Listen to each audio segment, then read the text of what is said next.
there's so many, you know. Does there have to be one? You've got to give me a handful, haven't you? You've got to give me a handful. 3, right.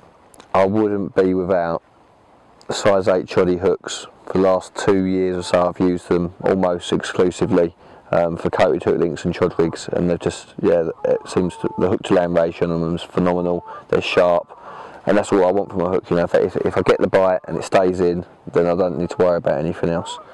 The next bit of kit that's probably improved my angling over the last few years has been obviously the Tempest bivvy. The speed of erection and the extra space inside is just, I'm not one of these people that thinks that a small bivvy's carpet, you know. I want to be comfortable in a session, so the bedsheet goes right deep. I can have all my cooking gear and that in front of me, and yeah, the fact that I can have space and comfort and speed is, yeah, that's definitely changed my fishing. So what else would I say I couldn't do that? It'd certainly be a set of salopettes, you know, in any sort of cold weather, whether it's autumn, spring, or like the depths of winter. You know, there's nothing worse than your t-shirt coming untucked from your trousers, and that draft gets into your lower back, and that's the thing I notice most when I'm not wearing salopettes, is where I get cold around there. So yeah, they're a vital bit of kit. I have them with me at all times of year, and yeah, they just keep you toasty.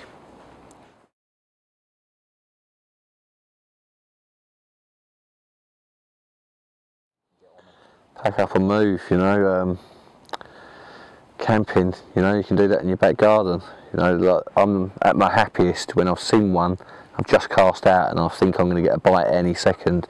You know, I don't mind the waiting as well, you know. I enjoy being on the bank, but you can't beat that feeling of knowing fish are in your swim, knowing they're active, knowing that your rig's in the right spot, and that you've got the chance of a bite any second. You just can't beat that.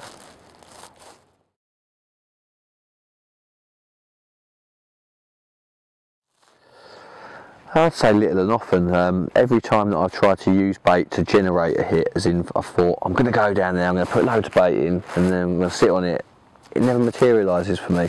You know, the best hits I've ever had have been, I've put out a little bit for a bite, I've got one, and then I've redone it again and got another one.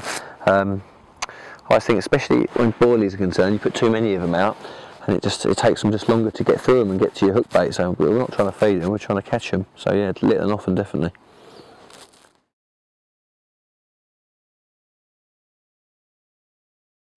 Whenever.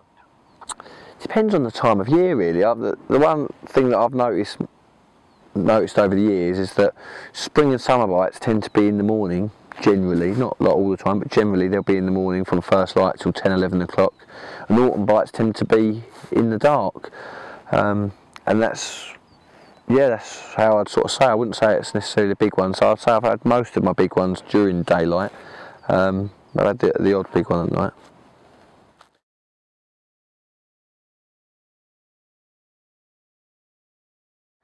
Most certainly, if I could have been born 10 years earlier, I certainly would.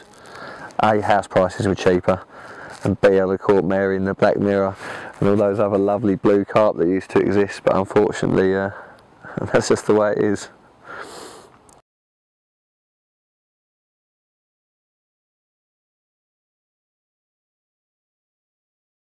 Oh yeah.